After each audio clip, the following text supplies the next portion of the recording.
සුබ සන්ධ්‍යාවක් වේවා ඔයාලා හැමෝටම. මේ බිනර පොය දවසේ මම ඔයාලට ලස්සන භාවනාසපුව පෙන්වන්න තමයි මේ ඇවිල්ලා ඉන්නේ.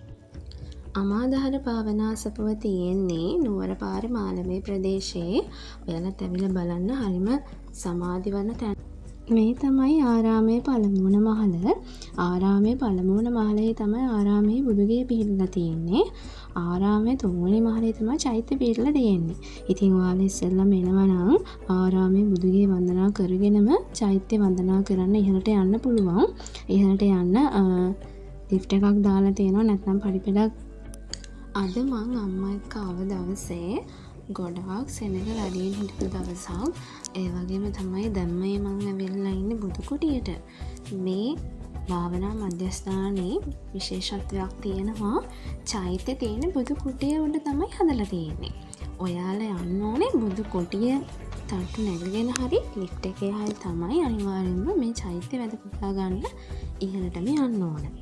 හරිම ලස්සන තැනක් නේද? ඔයාලට පේනවා ඇති මම මේ පෙන්වන වීඩියෝස් එක. මේ භාවනා අසපුවේ මහල් තුනකින් සමන්විත වෙනවා. පළමුවන මහල තමයි මම කලින් ඔයාලට පෙන්වුවේ. මේ දෙවැනි මහල. ඇත්තටම මේ භාවනා අසපුවේ වයස් භේදයකින් තොරව හැම පොයකටම වගේ සිල් සමාදන් වෙන්න කට්ටිය එනවලු. මම ඇත්තටම දැක්කා මේ සිල් සමාදන් වෙලා ඉන්න කට්ටියගෙන් ගොඩාක් ඉන්න තරුණ පිරිස. මොකද දැන් තරුණ පිරිස වැඩිපුරම ධර්මයට ලැබුණ වෙන වැඩි. හැබැයි මේ භාවනාසපුව දැක්කහම නම් හිතට මානසිකව ඇත්තටම මාරම සෝයක් දැනෙන්නේ. ඇත්තටම මෙතන වැඩි කොච්චර වෙලාවක් හිටියත් එපා වෙන්නේ නැහැ. ඉතින් මම කියනවට ඔයාලත් ඇවිල්ලා බලන්න. ඇත්තටම මාරම ලස්සනයි. කියන්නේ මේ වගේ ලස්සන තැන්වලට එන්න හම්බෙන එකත් අපේ මාරම පිනක්. මොකද මේ වගේ බුදුන්ගේ මේ බුදුරුව වුණත් හරිම ලස්සන අපේ හැට ප්‍රියමනාප ස්වරූපයෙන් දැක ගන්න ලැබෙන එකත් ඇත්තටම අපිට මාරම පිනක්. ඉතින් ඔයාලා හැමෝම එන්න මේ භාවනාසපුවට ඇවිල්ලා මේ බුදුන් වැඩ පුදා ගන්න.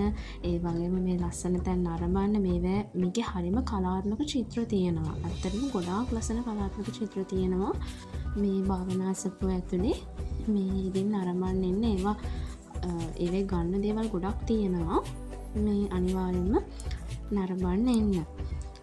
බුදු කුටිය තුලත් මෙහෙම වටේටම ගිහිල්ලා තමයි ඇවිල්ලා බුදුන් වඳින්න පුළුවන්. හරිම ලස්සන දේවල් තියෙනවා බලන්න ගොඩක්. මේ ලයිටින් උනත් හැමදේම හරිම ලස්සනයි. ඉතින් ඇවිල්ලා බලන්න. හරිම ලස්සන වටපිටාවක් තියෙන තැනක්. ඒ වගේම මනසට හිතට මාරම සුවයක් දැනෙන තැනක්. ඕගොල්ලොත් ඇවිල්ලා මේ තැන වැද පුදා ගන්න. ඒ වගේම මානසිකව කායිකව ශක්තිමත් වෙන්න.